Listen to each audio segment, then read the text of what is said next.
Hello everyone, welcome back. Next topic in regular expressions, match ending string patterns. In the last challenge, you learned to use the caret character to search for patterns at the beginning of the string.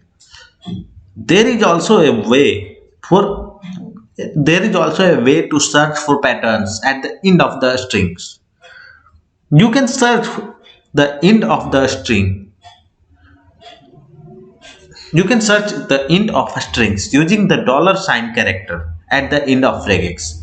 So in this case, we have the ending variable which contains the this is never ending a string, and we have regex which contains a story and then afterward dollar in between the forward slashes.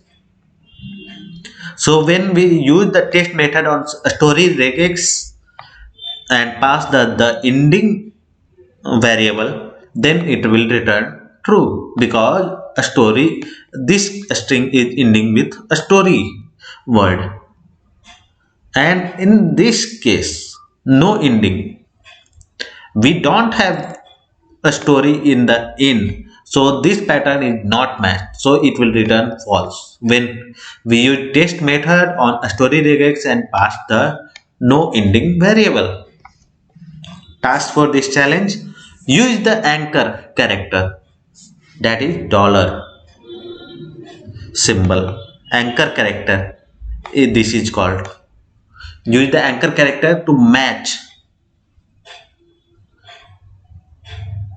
the string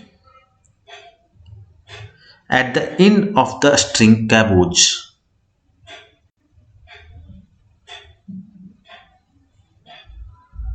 Okay, so in this case we will simply write the word to match the pattern and then give dollar, so that dollar symbol, so that it will match, it will return true only if the string which is passed has this string at the end. So let's run the test, and it's successful. Download my solution, and thanks everyone for watching. See you in the next video. Till then, bye bye.